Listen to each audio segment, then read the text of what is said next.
All right, welcome back to another episode of Blown Coverage. I'm Mike Bell with my co-host Caleb Schwer, and this is our first chance to talk since the latest round of playoff games. And I really only have one takeaway, and I'm sure that you agree on this completely. But my main takeaway is that Texas A&M must be the second best team in the entire country.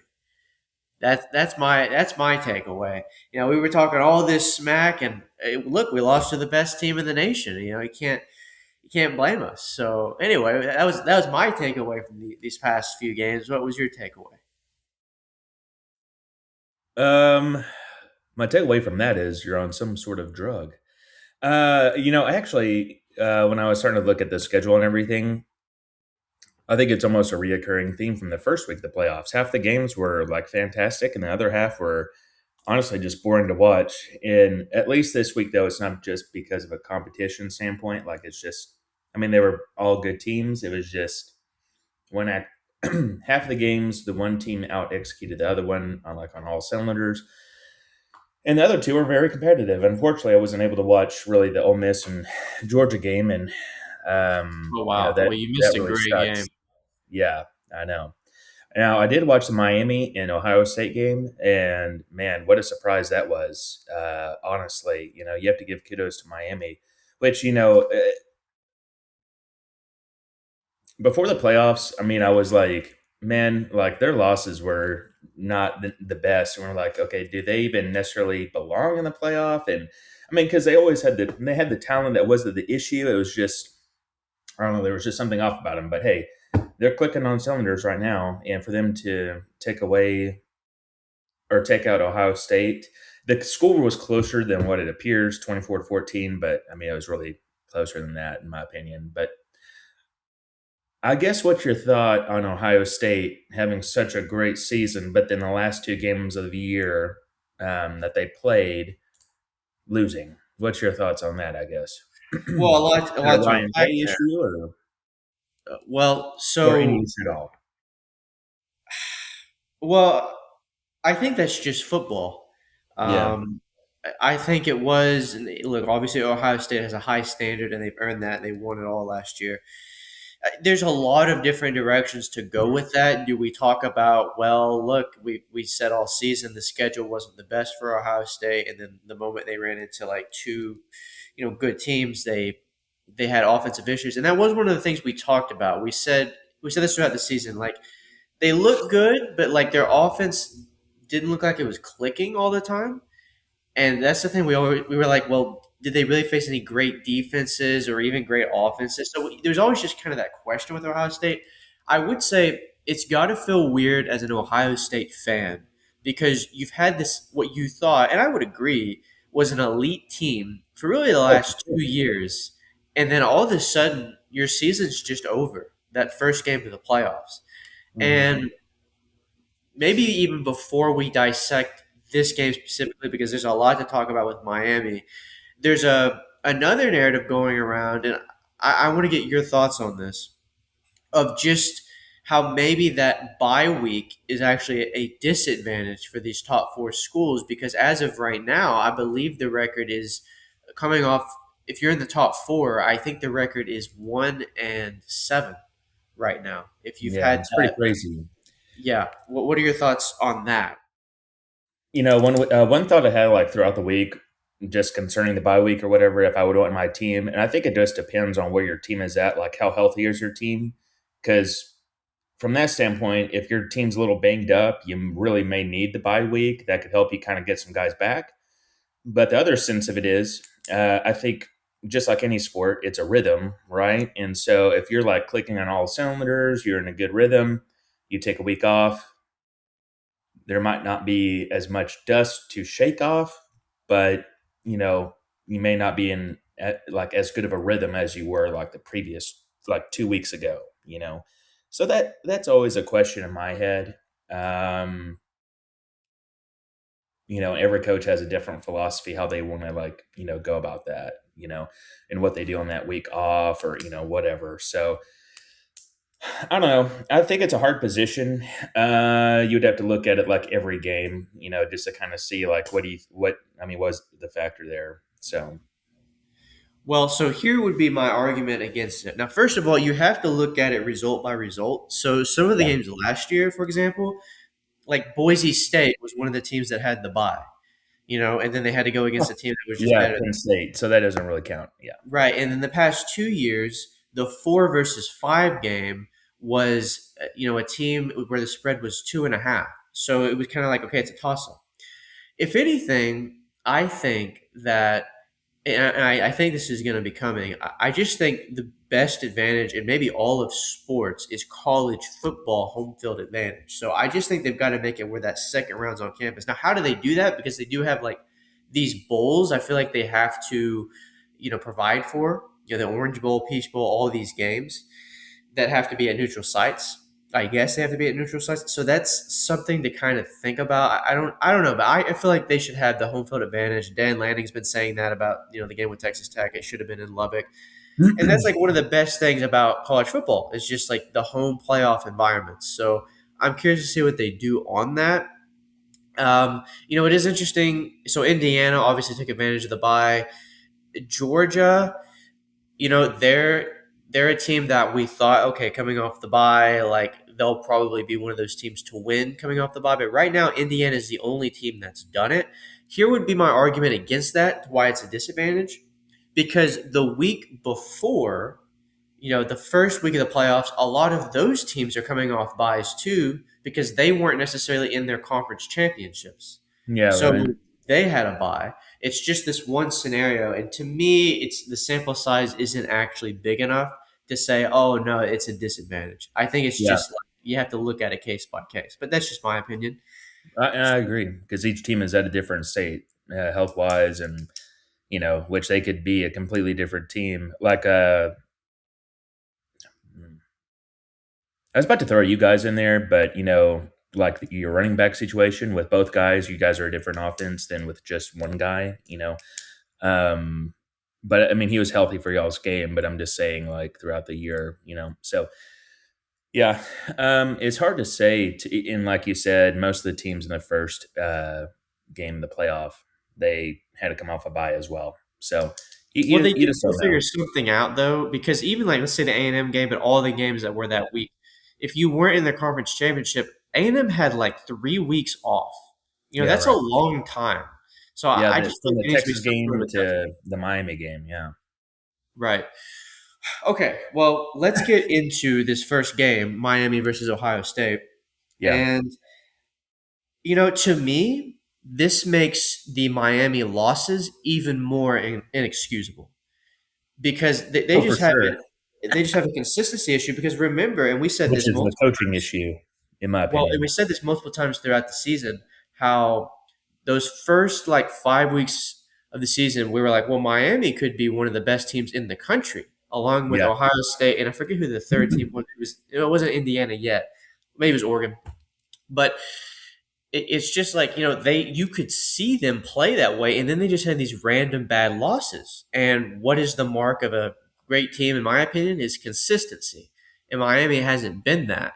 And obviously, I have to apologize because I said after the A&M loss last week how I still didn't think anything of this Miami team. I kind of put it all on A&M, and I did say they have a great defense, but clearly, like they have all the pieces. It's just a matter of Cristobal, how he says name, Mario Cristobal, having them ready to go. Because to Yeah. go into A&M and win, and then obviously to follow that up and beat Ohio State, you can argue maybe Ohio State was overrated slightly. We don't know that, but they're an elite team. I think everyone would agree they're an elite team and elite Think players. about just how much talent offensively they had. I mean, it's just, Yeah. I mean, it's ridiculous. So that it was pretty impressive, honestly, for Miami to be able to do that. Well, and you said, well, I thought the game was closer than the score suggested. I actually don't know about that. I think Miami dominated the entire first half. It was 14-0. They did Ohio. then. Yeah. Yeah, and the thing is, Miami they still have an offensive issue, and that's why I wonder going forward if that's just going to be their problem because I don't know if they're complete. But their defense has just been Is so elite. good. The They line, have especially. Yeah, I'll look and see what they finished with. But at A&M, they had 7 sacks, and I looked at one point they had 5 sacks versus Ohio Yeah, State. it's insane. Yeah, it is So I mean, insane. it's just everyone's talking about Ohio State maybe having the best defense in the country. Maybe it's just Miami when they're playing right. You know. Anyway, yeah, I would define this as a shocker. I thought Miami had no shot. Now they look like a legitimate team that could win it all. You know. Now I'm not saying I'm predicting that, but yeah, those are my thoughts on the game. I don't know if you have more to add. I'm going to look up these sack stats while you're talking, but go ahead. The thing that jumped off the chart for me, and I thought was a big difference maker for Miami in the A&M game and in the Ohio State game, was just the run game that they've been able to have. Um, I mean, I think that's huge. Having a good defense, being able to run, especially against the number one defense in the nation, arguably. And I mean, A&M was, I don't know, they were a very good defense as well. I don't know if they were top 10, but they were a very good defense for sure, especially on the defensive line side. So Miami is definitely headed in the right direction. Malachi Tony, very good. Um, Trying to think here. That's the one thing. Can Carson? It's not like I'm not a believer in Carson Beck, because he played lights out in the Ohio State game. It's just, if there was one thing lacking on the offense, it probably is the passing game. And I'm curious if maybe Ole Miss, the high-powered offense that they have, well, and that's a great matchup, great defense playing against a great offense. But if Ole Miss is able to score some points, can they put it on Carson Beck in the passing game to bail them out? That's my question going into this game. Now, not saying that Ole Miss is going to be able to score 30 points against Miami, because the way their defense is playing, that's probably not likely. But you never know. And we'll get to that game here in a minute. But and the other thing is just Miami's defensive line. It may arguably be the best defensive line in the country, to be honest with you. So that's been awesome to see. Yeah, agreed. They did finish with 5 sacks, so very impressive. Ruben Bain, but really, it's their entire defense that has just been Yeah. ridiculous. Obviously, Ohio State. Saying he's a first year, but they've got Jeremiah Smith, Cornell Tate. What's the running back's name? He's very very good. It's not Himby. And That's he's a true freshman too, Bo Jackson. Bo Jackson. Yeah. That's what you're talking about. Yeah. So back to your initial question, what do you think? How do you feel about Ohio State's season? I'd probably agree with what I mean. In one sense, it is extremely like, man, how do you like? Just looking back on it, like if we were to go back 10 years from now and say, man, look at this Ohio State team. We're probably going to see at that time, we're probably going to see a lot of guys on that team, like as NFL, like perennial Pro Bowlers and stuff, like Jeremiah Smith. Probably when the Right. time comes, Julian saying, and it's just going to be insane to me to think that they got knocked out in the first game of the playoff. Because I did think they had a good year. They've got good talent, but maybe it was just they didn't have enough tough tests at the end of the. I mean, they play Michigan. That's a tough test. I think. Maybe not enough tests like all throughout the year to really like make iron sharpen iron, so to speak. Um, Trying to think here. What was my other thought? I think Ryan Day is still probably one of the top coaches in the country. It just, Indiana is just very good. And just right now, Miami is firing on all cylinders. So questionable, Right. but I'm not going to necessarily like say, oh, Ohio State, Ryan Day, fire him or anything like that. Yeah. Well, yeah. To me, the bigger story is Miami, not Yeah. necessarily Ohio State. I think it is just they're. What can I say? They've got it rolling right now. So Think about the mindset that Ohio State will have going into next year. I think that will be a very scary team, because they're going yeah. to remember this. Mm, Right. and we unfortunately have to play them, I think, again the first game of the year, which is really going to. That's actually going to be a great game, I think. But Well, funny enough, I yeah, don't think it is the first game of the year. I want to say it's like the third. I was looking at the schedule. I could be wrong really, on that. I could be wrong on that. But okay, let's go ahead and move on to the next game. We'll just go in order. The next game was this is probably one of the boring ones you were talking about. Look, it was boring in terms of score, but first half 6 point game at Yeah, Oregon right. versus Texas Tech. I Mhm. was surprised. I respect defense. I respect everything about Oregon, but yeah, that's pretty shocking that Texas Tech looked like they had never played offense before.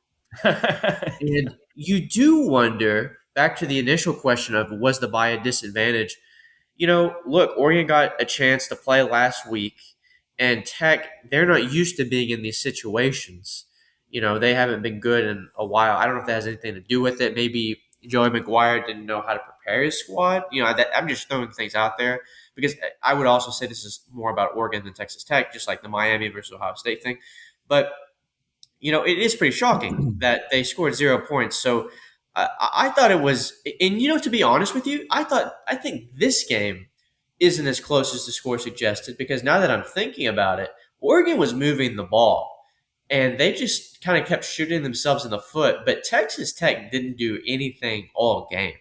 Like they did nothing. You Yeah, know, speaking of mindset, I think last year Oregon got eliminated their first game in the playoff, right. and so and Dan Lanning is a huge mindset guy. Like he's definitely one of the coaches that would get anybody pumped up to go run through a wall. I think he's been sitting on that and thinking on that for like a full year. So I really do think from like uh, I will not doubt if Oregon's ready for a matchup or not. I think they're going to be as prepared as can be. Now, if they can match up with other team, which in this upcoming week it's going to be Indiana, we'll kind of see how they're able to do. I mean, that was a great game back when they played. If I'm not mistaken, it was Indiana either won by a touchdown or less. I can't remember the score exactly, but it was a very close, hard fought game. So I'm anticipating that being a great matchup again. And like Kirk Signetti said earlier this week, that hey, they have an advantage because it's hard to beat a team like that twice. So anyway, Yes. and I was trying to think like when you were talking. I think the last time Texas Tech was really this relevant was probably like the '08 season, maybe with Michael Crabtree and Graham Harrell. I mean, there may be a season here or there that maybe I'm kind of forgetting, but I think there's a difference in. So you got to look at the mindset that maybe Dan Lanning versus Joey Maguire had. Dan Lanning was in this spot last year and lost.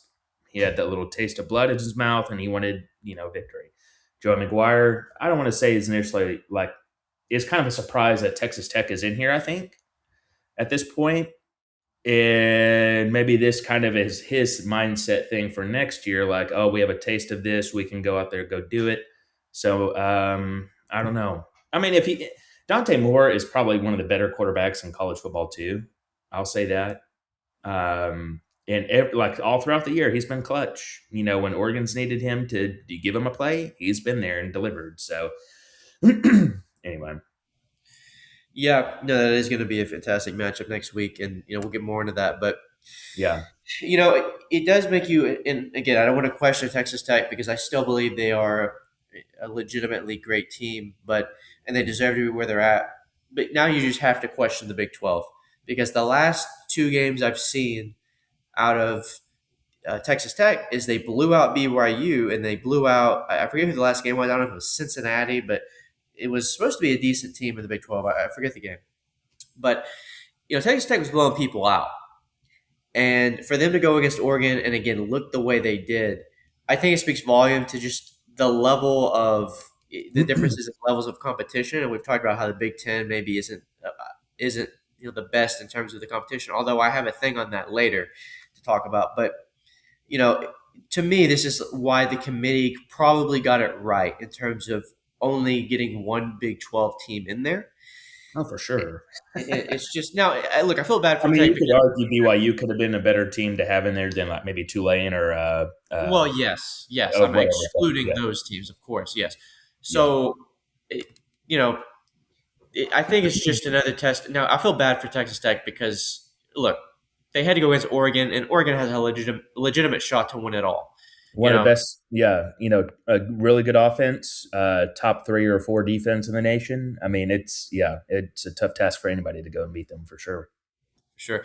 Okay, let's move into the next game that also was not the most exciting. And this one, to me, let's see, would I call it the second most shocking result? Let me just think about this for a second. I mean, I'm I'd probably say surprised so. Oregon. Well, I'm not that surprised actually. Yes, so I would call this the second most shocking. Not that Indiana won, but my God, The amount, 30. yeah, the score. I mean, just the beating that they put on him. Yeah, no, I mean, I don't know what Let we me could ask you, say. after that showing, does that make you have questions about Kalen DeBoer in Alabama? Just like the longevity of his stay there, I guess. Yes. Now, I've kind of had those questions for a while, Yeah, and we'll talk about this more probably next season. But yeah. I kind of thought going into this season, like if Alabama had a bad year, would they force him out? It's a weird thing to say because look, this is the second round of the playoffs. It should be an accomplishment, but it is Alabama. And It you didn't just lose, you've been now in big games kind of uncompetitive. Yeah, You got blown out by Georgia. and the And SEC I think, championship. yeah, and I think Indiana is that good, but should they beat you 38-3? I don't know. I don't know. I don't know. It's been kind of a ugly, pretty season for Alabama. Like Right. we were both very high on them during the regular season. Definitely have flaws, especially on offense, um, and defense too. Yeah. um, I don't know how to explain it. It's like I don't know. It's a little unsettling. Like if I'm an Alabama fan, on one sense, I do think like what they were able to accomplish this year was good. But on the other hand, I mean, you have offensive questions. Can we have a more balanced attack? I think if Ty Simpson had a decent run game behind him, I think that offense probably would have been unstoppable. To be honest with you, and then same thing on defense. Just really just middle of the pack everywhere. Rush defense, pass defense, everywhere. Which today actually one of their really good defensive linemen, younger defensive linemen, entered the portal. But we'll get to that stuff here in a little bit, I'm sure. But I don't know. If I'm an Alabama fan, there's like a bad taste in my mouth. Yeah, I think there would be for me too, because especially as you watch the second half of the year, it just didn't look right. Like it Yeah. just felt like they were really struggling every game. They were finding ways to win. The thing is, though, and this sucks, for Kellen DeBoer because he's following Nick Saban's footsteps, but maybe you gotta like recalibrate your expectations slightly and just say, look, the days of being top four every year, maybe that's unrealistic, and that's maybe just not the age that we're in. Now, I don't know if they'd actually want to listen to that, but Yeah. I agree with your initial point. I think next year is going to be a very interesting year. And that's Will, very hard too for a coach and a team too. I think it's probably like in the closet right now that he's on a short leash for next year or whatever, depending on how he does. I mean, it could be yeah, very interesting in Alabama if they start out the year ugly. We will have to get to the schedule and whatnot later, but yeah, especially in the portal stuff, all your top players will leave immediately when the coach gets fired or whatever. And then it's going to be like ground zero. It's kind of like what Lane Kiffin's going to be going through with LSU. It's going to be, probably about a year or two before your team's even competitive again. And, who's to say that competitive means a playoff spot? So I don't yeah. know.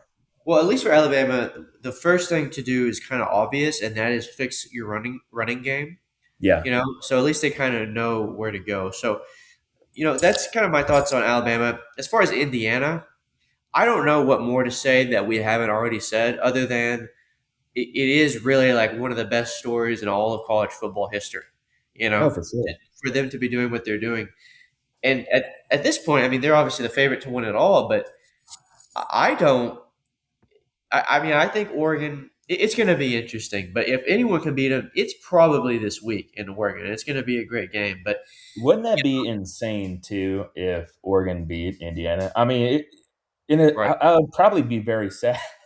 Not that I I'd be sad dislike for them too. Yeah, Dan Lanning or Oregon, but just the story aspect of Indiana kind of still being the little school or whatever, I guess you could say. I don't know.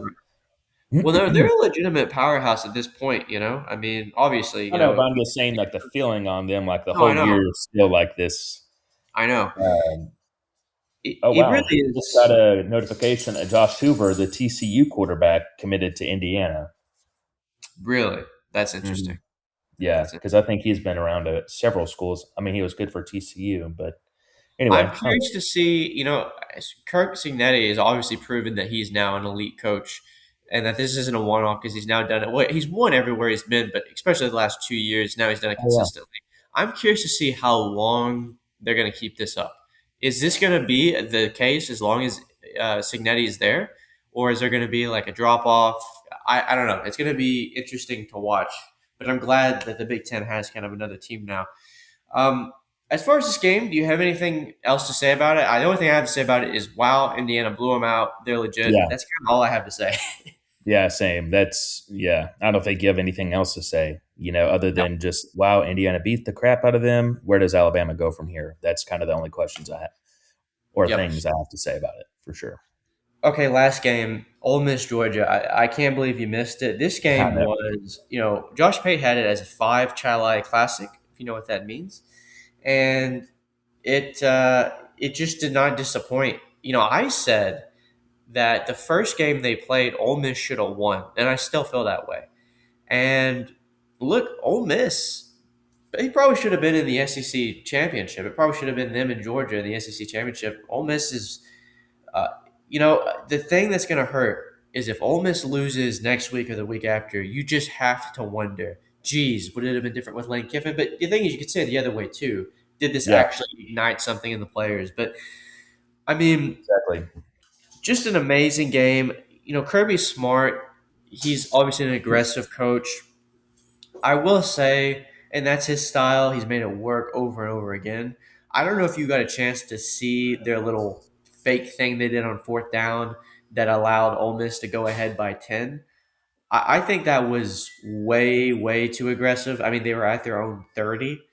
Oh wow. Hmm. I know that's just kind of his style, but to me, that was too much there. But I mean, you do have to question like, does Georgia win the game if it wasn't for that play call? And a lot happened kind of after that. But late in this game, it looked like Ole Miss was kind of running out the clock, and we were going to get overtime. And I don't know if you saw the play. They No. just had a guy wide open, and they threw it down the field with like 20 seconds left. Like everyone was getting ready for overtime. I was in bed thinking, God dang it, now I got to stay up and watch this. And then there's just a guy open down the field, and they get in field goal range, and then they end up scoring the touchdown. But it really was. Just a classic. It's crazy anytime a team like Georgia is just knocked off. Oh yeah. And, credit to Ole Miss and their players. Pete Golding, who is now the interim coach for Ole Miss, obviously doing a great job. Here's a question for you, and this kind of still talking about this game, but moving on to the previews, I guess. I think Ole Miss, in the way their offense is playing, is a better matchup for Miami than Georgia would have been. But Hmm. as far as the championship, if Indiana wins, Georgia would be the better matchup for Indiana than Ole Miss just because of coaching. So just something to kind of think about there. But I am excited because it just seems like this Ole Miss offense cannot be stopped right now. So it's going to be interesting to see how they do against Miami. But any thoughts on the game that you may have, even though you didn't watch it? I mean, my initial thoughts are like, kudos to Pete Golding and the administrative staff at Ole Miss. I mean, think about just all the turmoil that they've gone through the last month, and just being able to go and beat Georgia. And that's very hard to do. Very hard to do. Kirby Smart, I think, like I don't know. I'd probably say he's my favorite for the number one coach in the nation. To be honest with you, I just think like he's definitely one of the best chess players in the nation. And I really think the problem is just Kirby this offseason really just needs to. I think they're just like probably one or two players away from the offensive side to being like back to where they were like maybe 3, 4 years ago when they had Stetson Bennett and winning the championships. I mean, they're not far from being a championship level team.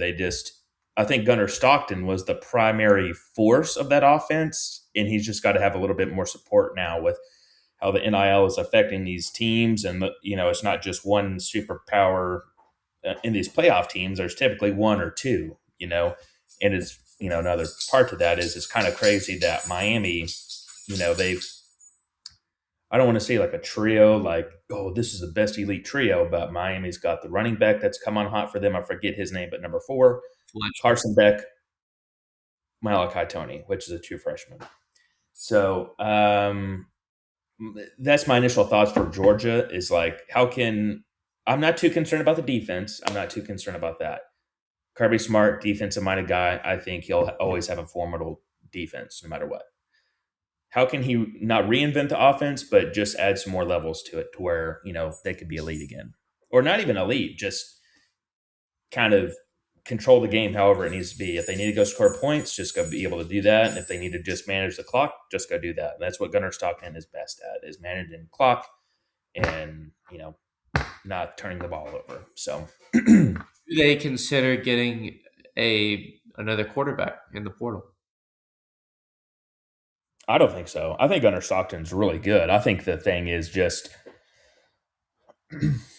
I mean, we've talked all year. Really, the only offensive like receiver that they really had a true threat was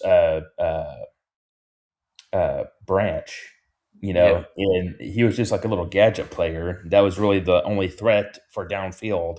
Other than that, I mean, they had several really good tight ends, I think, and then they've had some good running backs, but the wide receiver room is probably lacking, I would say.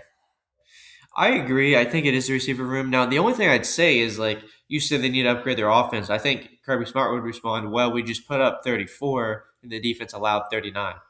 You know, so But up to that's one. that point, though, the defense had been like probably this after that initial Ole Miss game. That's when their defense started like rapidly improving.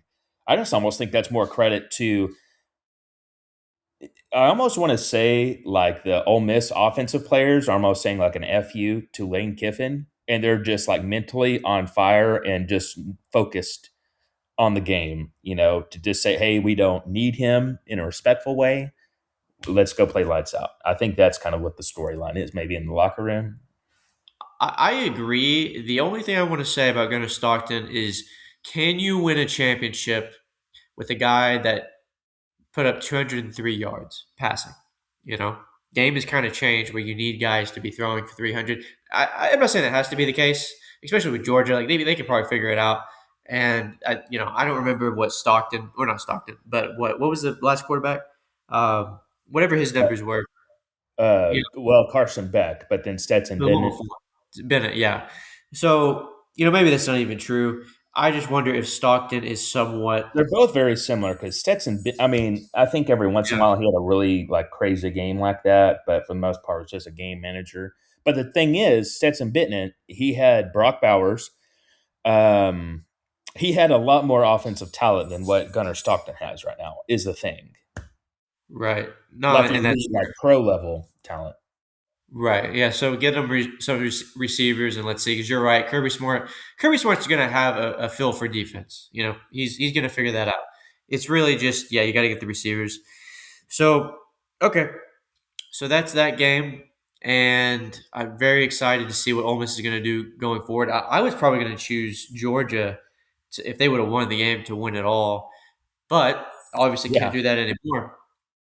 So let's get into this Ole Miss Miami game, and yeah, what are your initial thoughts?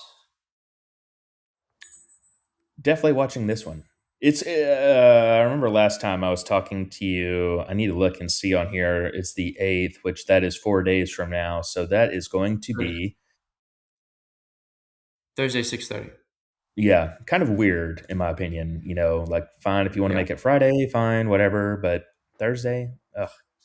Thankfully I'm I off, so it's not gonna be an issue. But um, I am very interested because I think, I mean, number one, obviously it's the game before the championship, right? So no duh. But I think the storyline of Ole Miss, just the turmoil they had. How far can this Ole Miss team go?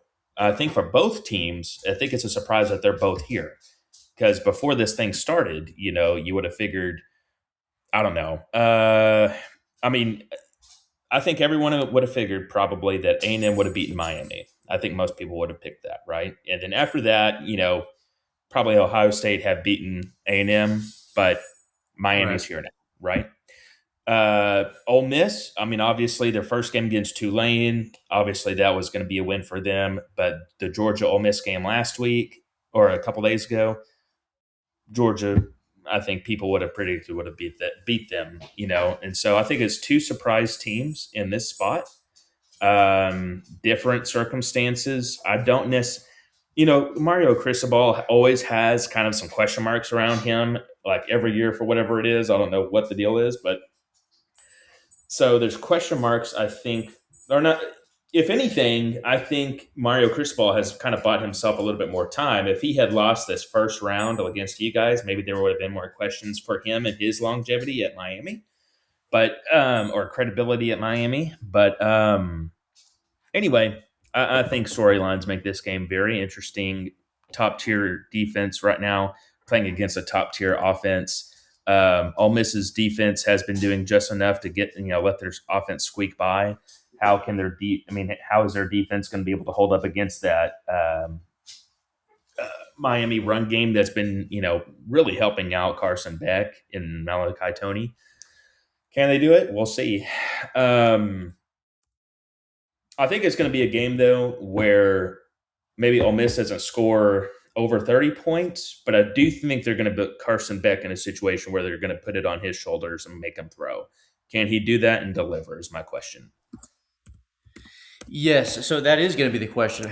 So Carson Beck now, I want to say the number in what is it in playoff games or maybe it's in ranked matchups this year. He has some sort of good stat where he's like 6-0. He hasn't lost. So now I would argue he hasn't done much to actually win. It's not because of him. Granted, he's been a decent uh, The game last manager. game, the first half, I mean, I forgot how many yards he had. I want to say he had under 200 passing yards. Now, he didn't throw any interceptions. I think he had 2 touchdowns, which is great. But I'm just saying, it was a defensive game. He was able to rely on the run, which that's great.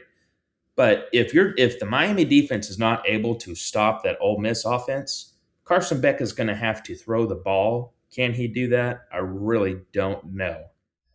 Even against that Ole Miss defense.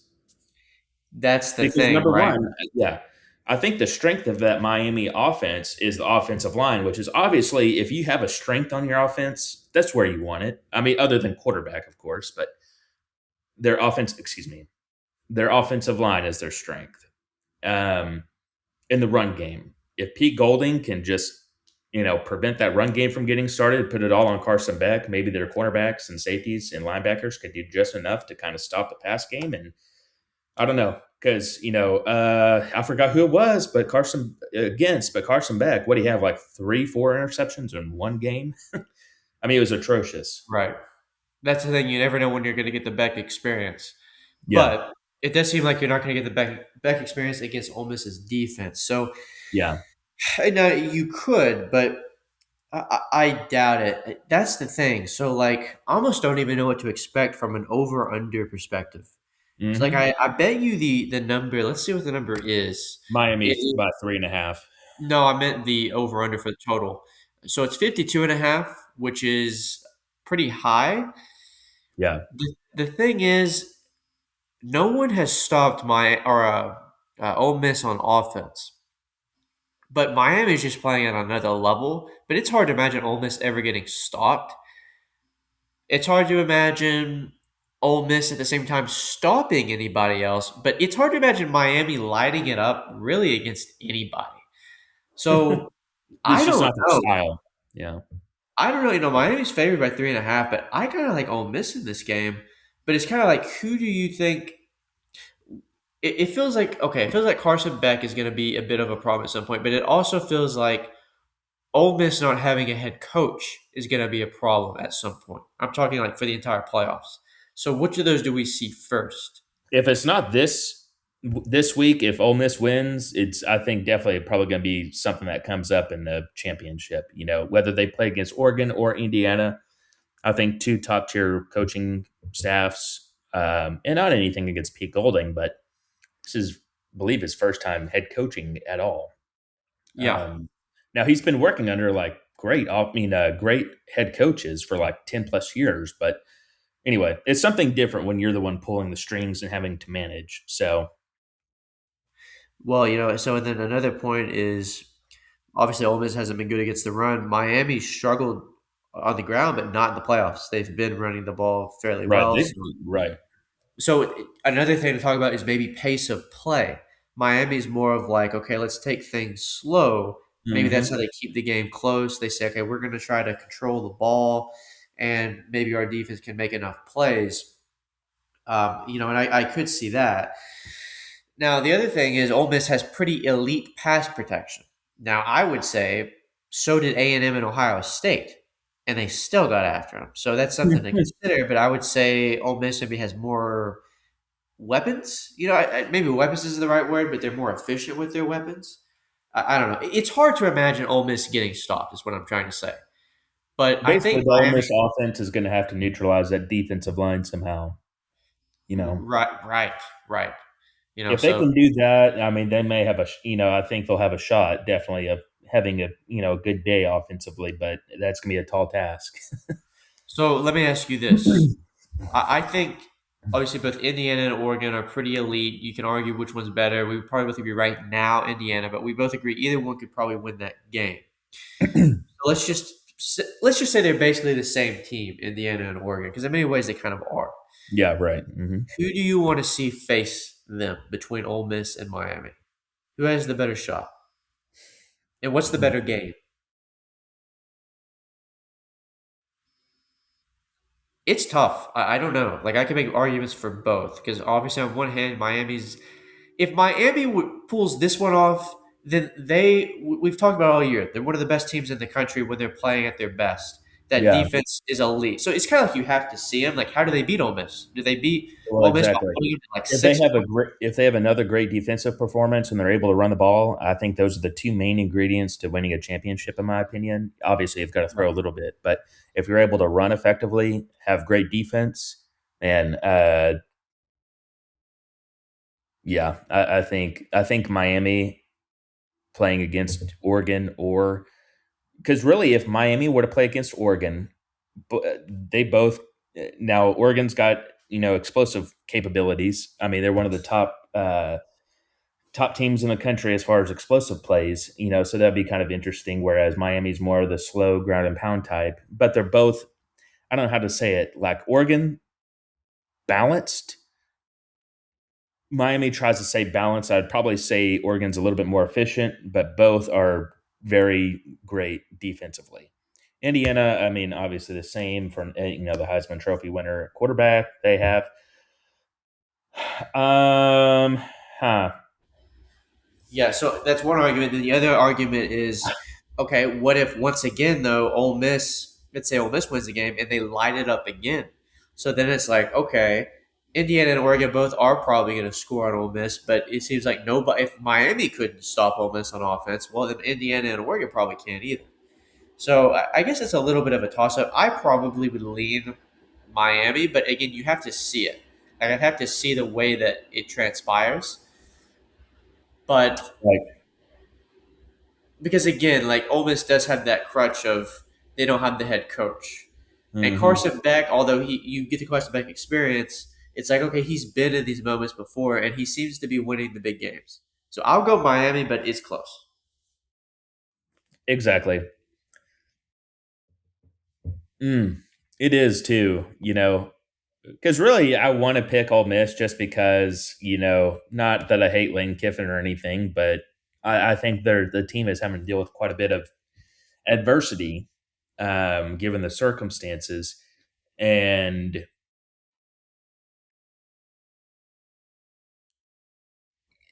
ultimately, I think it'd be interesting for Miami and Indiana to play. I think that would be an interesting game, but hmm, I think that'd be a low scoring game. potentially. Yeah, it could. It could look like the Ohio State game was like 13-10 or whatever it was. Hmm. But Yeah.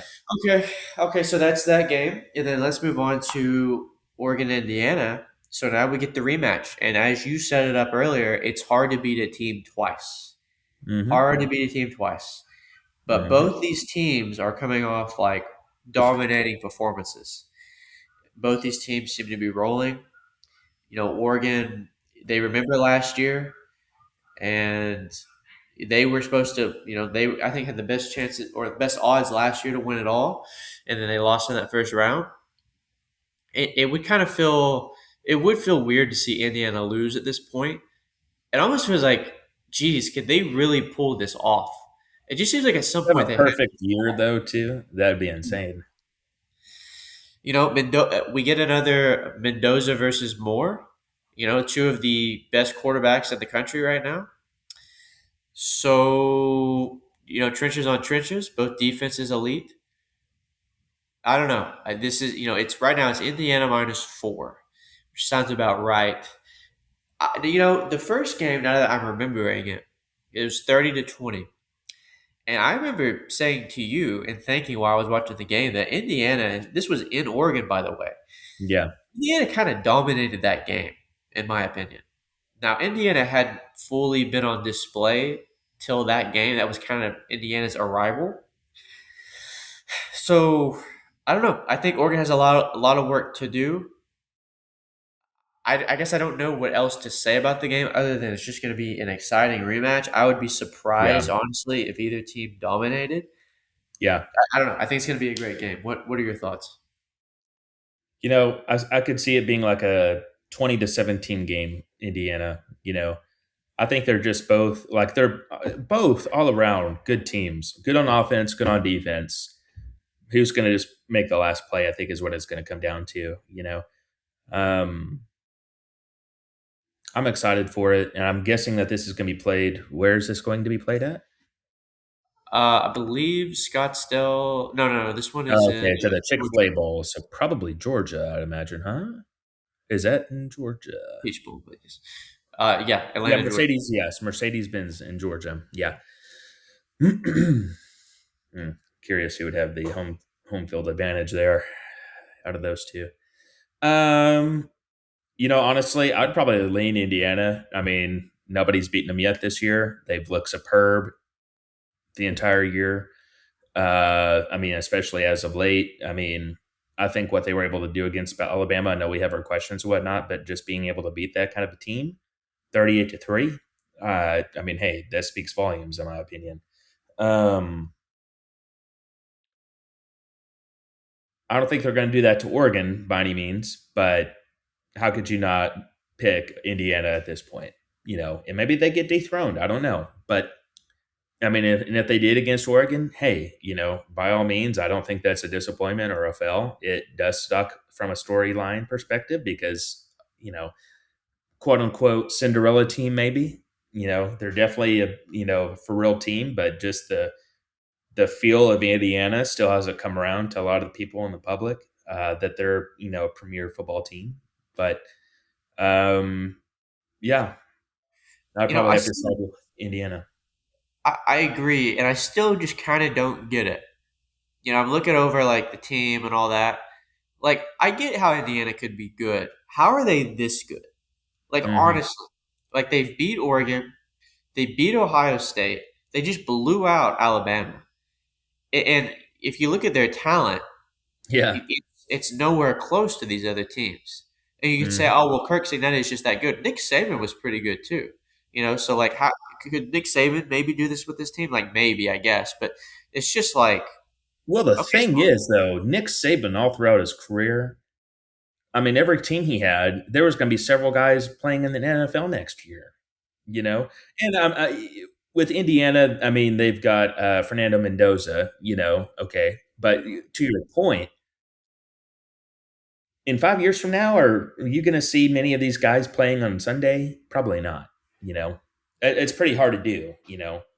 So to that argument, I don't know if Nick Saban. I mean, could Nick Saban get the most out of it and make this a decent team? Probably, but to go win it all, I don't know because all we saw him have in his toolbox was a lot of toys. Right, and I imagine now Indiana's probably only going to get better in terms of recruiting than what they have been, and they'll Well, all yeah. take Today they advantage. picked up a guy from San Diego State, I believe, a very good wide receiver, and they picked up somebody. Oh yeah, and they picked up Josh Hoover from TCU, like 20 minutes ago. So yeah, it's already starting. Yeah, well, so I guess my question is like, and we don't know what actually is the reason for Indiana being so good because I don't think it's as simple as like, oh, Kirk Cincinnati is just a great coach, but Yeah, I so don't like, think what that's is it. it he's doing specifically that has separated him so much? Is it actually just like a bit of a lottery thing in the sense that because so he had a quote, "Oh, I'm not looking for the best players. I'm looking for the right players." Like, okay, yeah, a lot of coaches say that. But is it just the case at key positions he actually did hit a home run on certain like key spots, and then everyone just meshed well? Obviously, Mendoza being one of them. He said it was Oh just yeah. being a elite quarterback, and then did they just get the right guys on defense? But so it's like, yeah, even though it was like a 3-star recruit, in reality, the guy was really like a 5-star. He was just undervalued, and then he was like really good at picking up, you know, value, I guess, in portals or in the recruiting that they did get. I don't know, but I would just be curious to know what is the actual answer to that. Like, how has he made Indiana so great? Is he just that good at scheme? Is his scheme really good? I don't know. I don't know, but I it's saw an just like, interview with him the other day. I don't know what the person asked him, but he valued production over potential, and he valued production over potential. And I don't think a lot of, I'm sure to some extent maybe coaches agree with him on that. But think about how many 5 stars just go to like 4 or 5 different schools, for instance, and it doesn't pan out for whatever reason, but coaches are still chasing them just because 1 or 2 years ago they were a 5 star. Um, and the culture, elite coaches, in my opinion, obviously, if they transferred out of one school, hey, by any means, there could be numerous reasons why. Let's investigate why he's transferring out, that kind of thing. But I don't think there's as much stock in stars as what there used to be.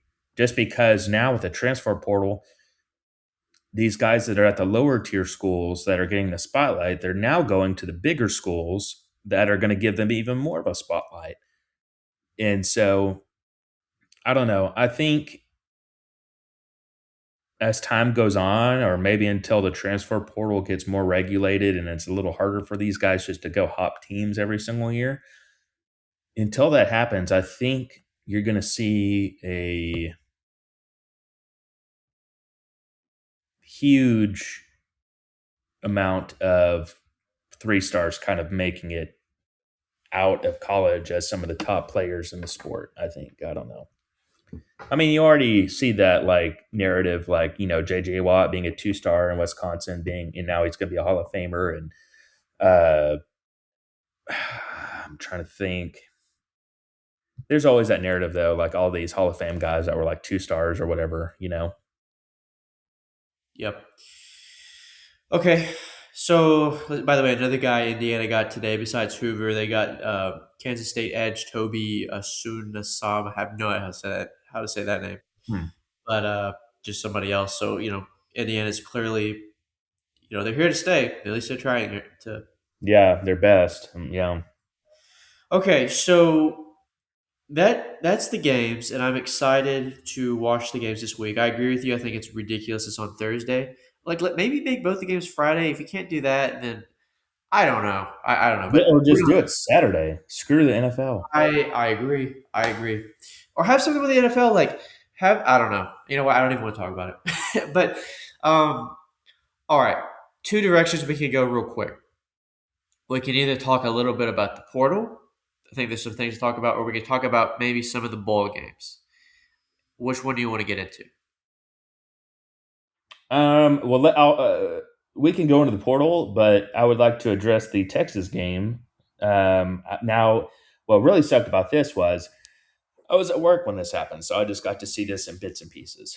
And yes, it wasn't a playoff game. We've already kind of discussed this. Take it with a grain of salt either way. If Texas won or lost, just because the portal on both teams, and Michigan kind of I think the administration actually kind of saved the.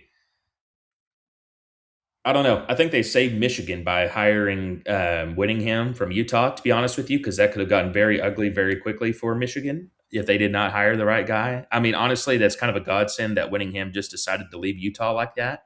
It's crazy that Michigan and Penn State kind of came out on top. Oh, You know, for they sure. Just like look they at the really had the yes. best case scenarios. They really And did. honestly, I think I mean other. I do have some questions about Link. We can get into that in a moment. But anyway, Michigan, Texas, two good teams, I think, two good programs, blue bloods. I at, I was nervous about this a little bit. I told myself like, take it with a grain of salt, but at the end of the day, you're still like, oh god, I want to win so bad. Da, da, da, da, da. And Arch just came out and balled. He really did. He had really good passing game, really good. He had like 155 yards rushing.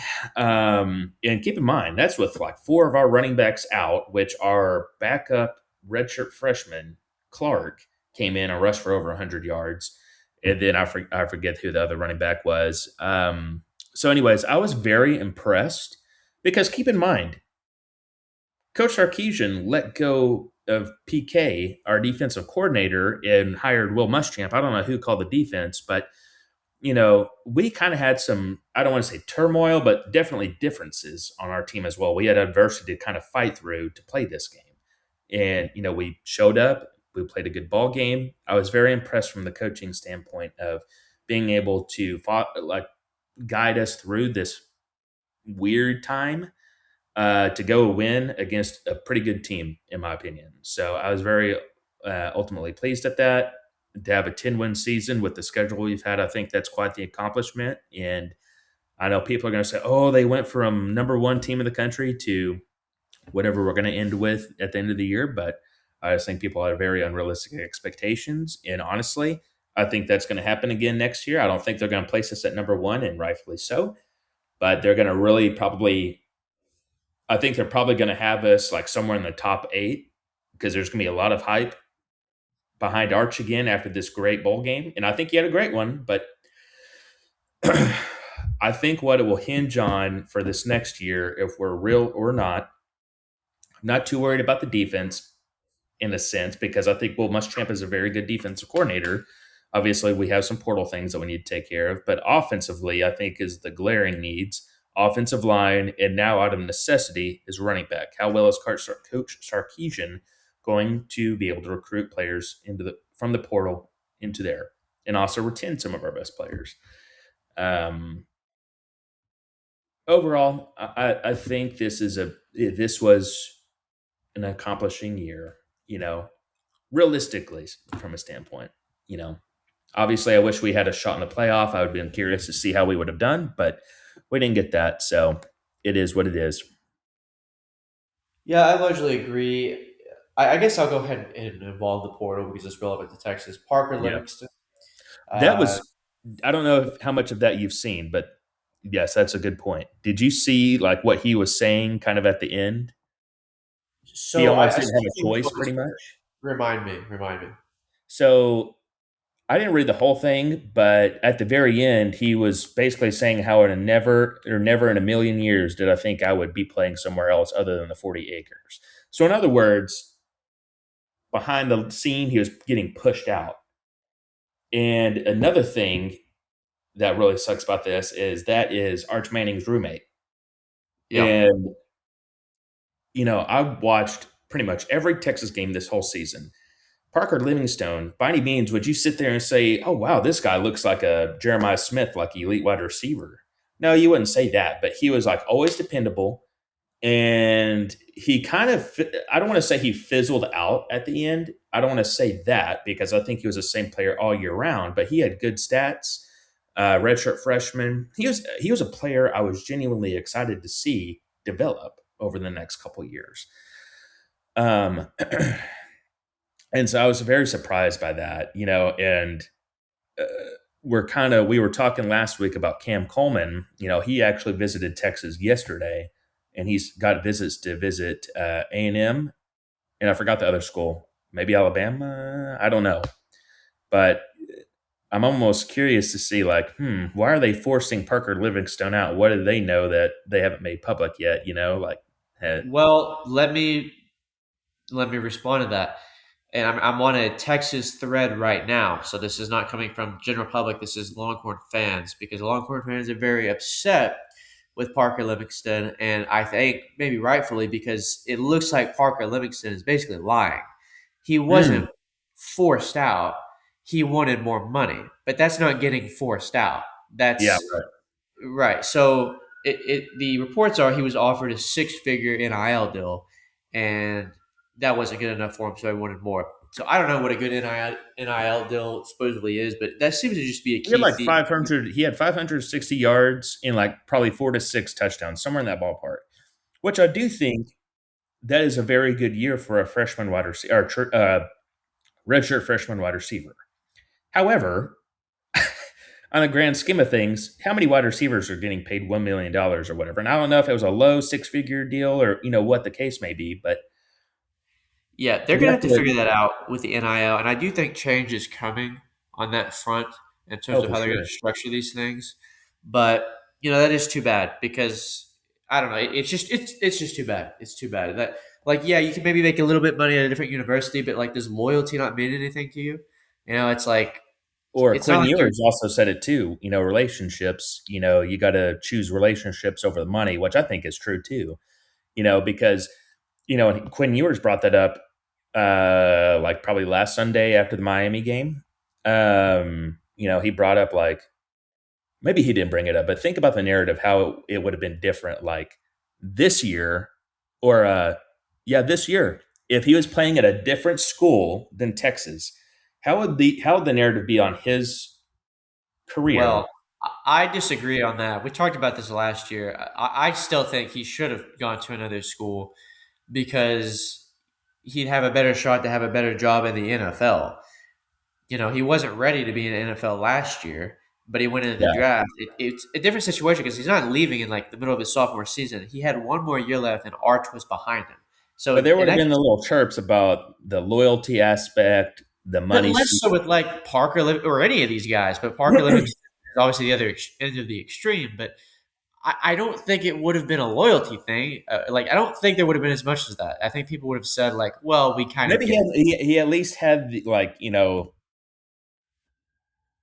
he had Arch behind him, and if Arch didn't get to play this next year, I mean, or this year, he very well could have potentially transferred, or Yeah. an argument to be made. Okay, We're fine. so I don't want to talk about Texas anymore. I'm done with them. Okay, so Sure, you we are. do have. Did you get a chance by chance to watch any other bowl games that you enjoyed? No, I had not. To be honest with you, it's this past month has been absolutely insane as far as busy schedules. Okay, well, I'll just briefly go through the ones I watched just quickly. USC versus TCU. That was in San Antonio. I thought about going, didn't go. Great game. TCU pulls it off.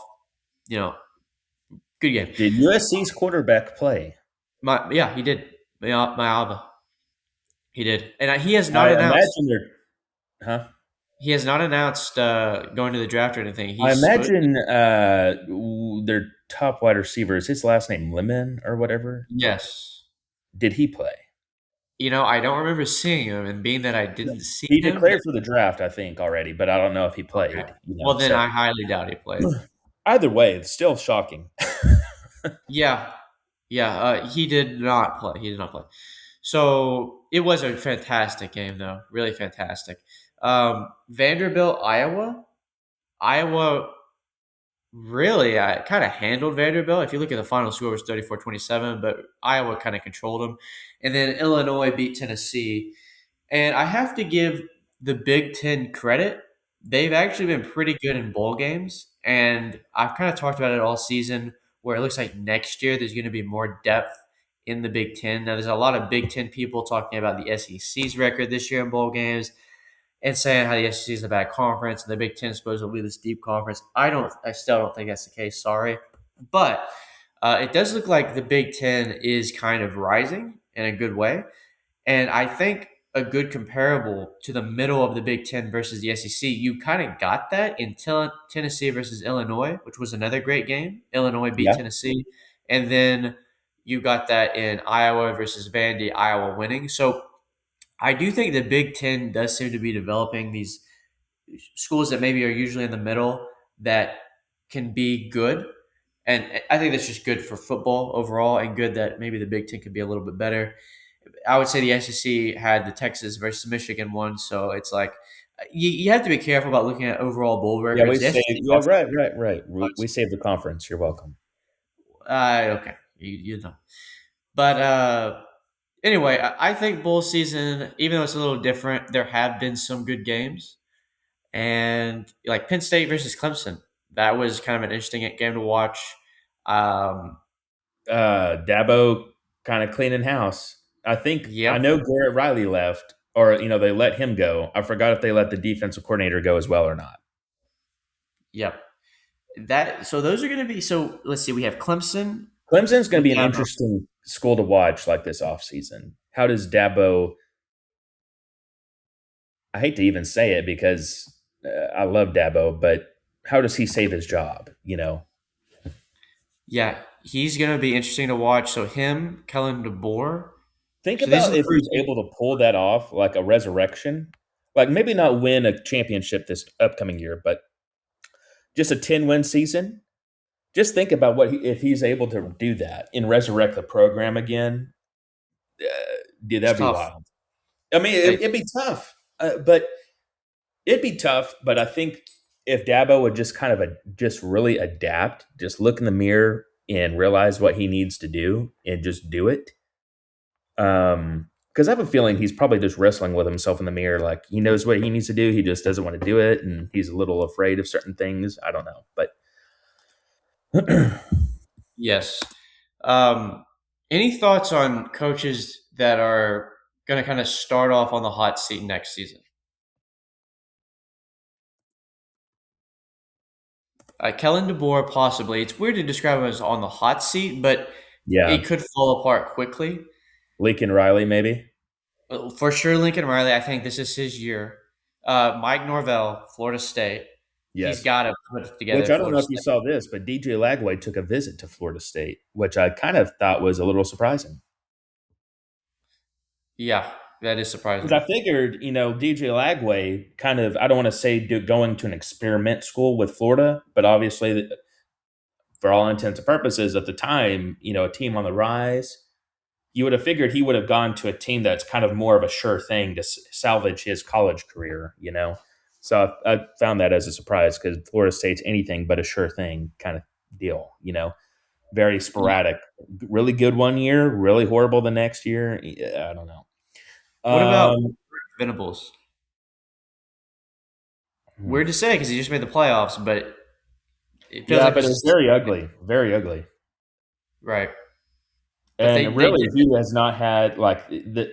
Here's the deal. I think Brent Venables has cemented himself as one of the best defensive coordinators or defensive minds in college football. There's no doubt about that. Every year, Oklahoma's had a top tier defense. It's just been on offense. Okay, that he's had. I mean, every year, other than their 11-win year he had, like the first or second year with Dylan Gabriel at quarterback and Jeff Lundy or the Mississippi State coach. I think it's Jeff Lundy, but as his offensive coordinator. Aside from that, he's had offensive issues. What is he going to do this offseason? I maybe just depending on how the season goes, the first couple games with Oklahoma, I could see it maybe being the middle of the year at earliest. But I don't know. And keep in mind, he went out in the portal and got Washington State's offensive coordinator because of John Mateer and what he was able to do at Washington State. And then he comes to Oklahoma, and granted, it's completely different games he played, but really didn't do much, to be honest with you. Now, what I was wanting to ask you about Lane Kiffin, it's a little different. Lane Kiffin's obviously not going to be in the hot seat, but I am curious to see how players are going to be with Lane Kiffin because I think to an extent he's going to have to rebuild the trust that he had built at Ole Miss. Because I think to an extent he has maybe lost some of that. And I hate to say that because I ultimately understand why he left Ole Miss. Obviously, because he can build a team a lot better than he could at Ole Miss instead of having to rely on the portal every year in Ole Miss. He can just, LSU just literally throw a baseball and hit somebody in the head and they can go play really good defensive one football. But I think to an extent, the first year, it's going to be a little hard for him to be able to recruit to LSU because maybe players will think, man,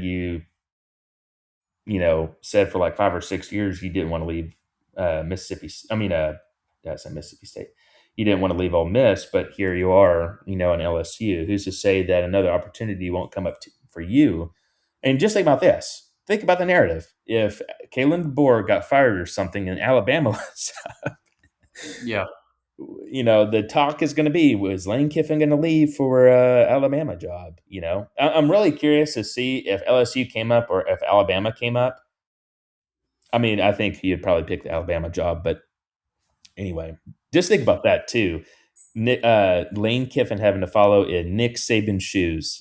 I think that would be insane just with the amount of stories that Lane Kiffin over the years has had. But I don't know. I think it's going to be interesting to see how Lane Kiffin, number one, rebuilds the team because he's had some top players go into the portal. Caden Durham, which was their best running back overall, their tackle, I forgot his last name. And then also just the narrative like, can I really trust you to be here in the next couple years kind of thing? Or, I don't know. It'll be interesting to see. What are your thoughts on Lane Kiffin and LSU in that regard, I guess? I don't know.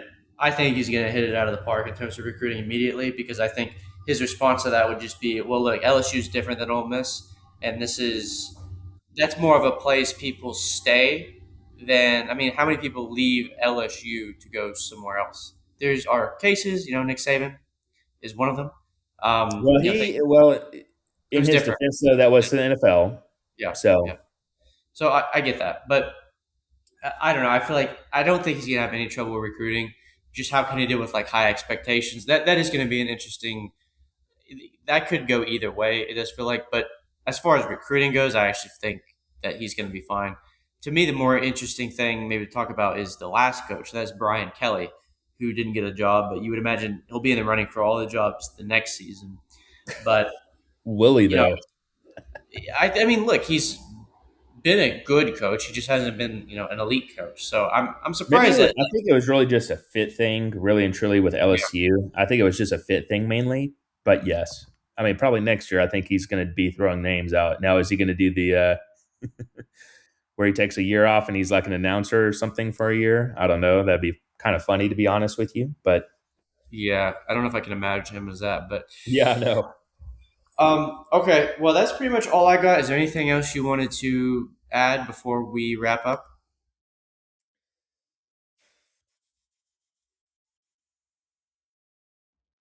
I think something that's kind of interesting was, and I don't really know too much about this player other than I saw like scrolling through social media that the number one tight end from this past year's or not draft class, but recruiting class, who committed to Penn State was there. He's going to redshirt and be a redshirt freshman this upcoming year. He transferred out of Penn State, and I figured Matt Campbell would have tried to lock that in maybe. And I'm curious, what the reasoning why that player decided to leave. But anyway, I thought that was interesting because Matt Campbell, I think, is one of the best coaches in college, and for him not to be able to retain that high caliber of a player, I don't know, just interesting. And maybe it was just a flaw. But I take that back because Iowa State's always utilized the tight end very well. I think so. Anyway, Yeah, I that's mean it. that's Other than that, so like he committed probably to James Franklin, he and did, and maybe he's just going to transfer to Virginia Tech. I don't know. yeah, Which no, that's it's that's going to be an interesting team to watch this upcoming year. How well can James Franklin get Virginia Tech up to speed? yeah. No, the ACC actually has some interesting storylines for For sure sure. with North Carolina, Florida State, Miami again, Louisville, maybe. Clemson, Jeff Brom. Clemson. Yeah, Yeah, Clemson. yeah. So no, that'll be interesting. But okay, well, I think that's pretty much all I got, and yeah, we'll talk again next week to review the Final Four, and we will know who the national championship teams will be. and that will Yep. be exciting. So, yeah, that's it. Thank you for listening to another episode of Blown Coverage. I will talk to you next week. All right. Talk to you.